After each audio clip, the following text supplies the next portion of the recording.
All the gates to Moi International Sports Centre, Kasarani, will be opened from 7 a.m. Tuesday as Kenyans celebrate 54 years since the country attained independence from Britain. President Uhuru Kenyatta will preside over the event, which will be graced by several dignitaries. According to the National Government Communications Centre, a military parade and the ceremonial trooping of the colour will be conducted by the Kenya Air Force Command from Moi Air Base in Eastleigh, Nairobi. The Kenya Defence Forces formation will also host the President's Guard of Honour and lead other armed and disciplined forces commands in a march past, as well as pull off the flypast. National Celebrations Committee Chairman Mohamed Barre said on Monday afternoon that plans had been finalised and urged Kenyans to turn out in large numbers to celebrate the national event, the last before the Christmas and New Year festivities. Inspected venue. "We are good to go," Mr. Barre told the nation as he inspected the venue. "What remains is for Kenyans to fill the stadium and listen to the head of state's address." The hallmark of the celebrations will be President Kenyatta's address to the nation.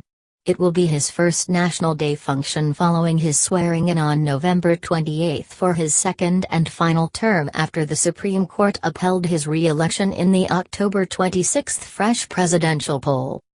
On Sunday, NASA leaders postponed their swearing-in of their leader and presidential candidate Raila Odinga and his running mate Kalonzo Musyoka as the people's president and his deputy, respectively, under pressure from foreign diplomats and religious leaders. The event was to coincide with the Jamhuri Day celebrations. President Kenyatta's speech is expected to focus on the just concluded prolonged electioneering period, free day secondary education, unity of purpose for all Kenyans, security and infrastructural development. Uniting Kenyans.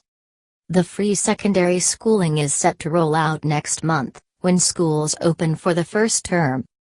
Governance expert Darosani Ukuri said the president has a heavy responsibility of uniting Kenyans after the divisive polls. Read why this year's Jamhuri Day fete will be like no other. He should not just tell Kenyans the usual stuff that he is known to do, like embracing one another, which sounds quite easier than practical, but tell the country how he is going to make it more cohesive than he has done before, said Mr. Nyukuri. He asked the Jubilee administration not to feel as if it was doing Kenyans a favor with the free education program. Security. Constitutionally, education is a right that all Kenyans are entitled to, whether free or affordable, said Mr. Nyukuri. It is not a privilege that a government gives to its people, like what Jubilee has been trying to show. Although the president has been clear that his government was committed to the security of all Kenyans, much of this looks to have been directed at protecting property rather than the people.